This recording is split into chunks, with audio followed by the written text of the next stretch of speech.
Bonjour, en direct de la fin des 2 journées du patrimoine, j'ai le domaine de la Tour de Cesson pour moi tout seul. Aujourd'hui, ce dimanche 17 septembre, on a fait 577 visiteurs du domaine. En 2 jours, 1500 personnes.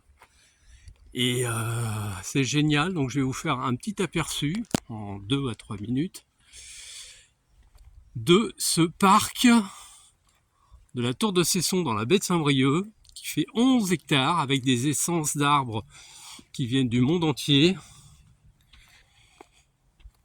11 hectares plus 4 hectares qu'on verra, 3 hectares de terre agricole, donc ça fait 14 hectares.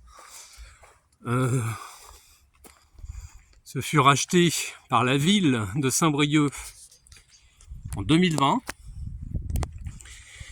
Et on va apercevoir de magnifiques vues sur la baie de Saint-Brieuc évidemment et sur le port du Légué. Donc ça commence ici. Et je m'en lasse pas, j'ai passé la journée à guider des groupes. Et c'était génial. Voilà. Un petit aperçu. On va mieux voir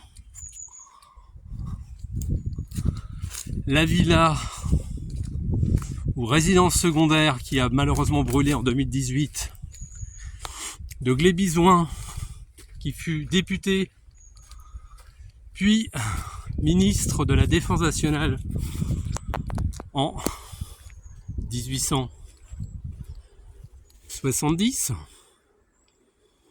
Donc il a acquis le domaine de la Tour de Cesson 1852 et malheureusement sa résidence qu'il avait fait construire en déclassant la Tour de Cesson qu'on aperçoit derrière, déclasser des monuments historiques pour pouvoir faire sa maison comme bon lui semble. C'est une très belle maison qui malheureusement fut brûlée par des squatteurs. Donc vous avez un petit bassin d'agrément, la tour en arrière-plan, et on va passer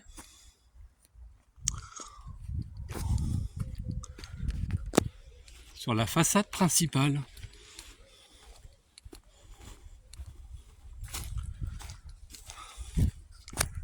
C'est magique, je suis tout seul. On va fermer dans une demi-heure et il n'y a plus personne. Hormis le squatteur qu'on va peut-être... qui n'est pas désagréable d'ailleurs, avec qui j'ai discuté tout à l'heure. Donc la tour qui est de 1352, qui a un passé fantastique. Ce matin, j'ai pu visiter 3 des 11 blocos construits par les Allemands dans le mur de l'Atlantique. Les blocos qui protégeaient la baie de Saint-Brieuc d'un éventuel débarquement qui n'a jamais eu lieu. Donc voilà, c'est un peu triste de voir ce beau menu, ces belles maisons dans cet état. Il y a un projet de la ville de Saint-Brieuc peut-être pour reconstruire et en faire le pendant culturel de la Villa Rouannec, c'est à voir. Et la Tour de Cesson qui va être cristallisée, c'est-à-dire qu'on va injecter du béton cellulaire, je pense, à la place des lierres, un drone pour consolider les pierres.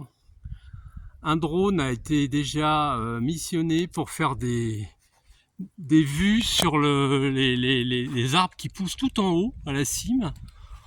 Enlever les arbres, là aussi mettre du béton, et consolider par exemple la base où il y a du lierre, et réinjecter aussitôt du béton que je pense cellulaire ou un autre type de béton pour conserver à vie cette magnifique tour que j'ai pu approcher ce matin et qui est vraiment un monument qui faisait 75 mètres à l'initiale et qui ne fait plus que 15 mètres.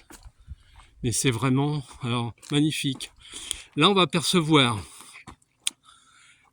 les écuries de Glébizouin qui en 1850 arrivaient en calèche de la droite, qui logeaient à l'étage ces paysans qui bossaient aussi dans le domaine de 3 hectares achetés par la ville de Saint-Brieuc.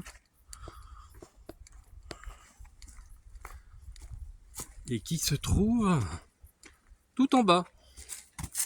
Donc tout ça, c'est des remparts. Et là, c'est magnifique. La présence de sangliers, l'odeur surtout, dans le domaine. Là, c'est une tombe éphémère de l'ancien chien de la personne qui squatte les lieux. Un type plutôt sympathique.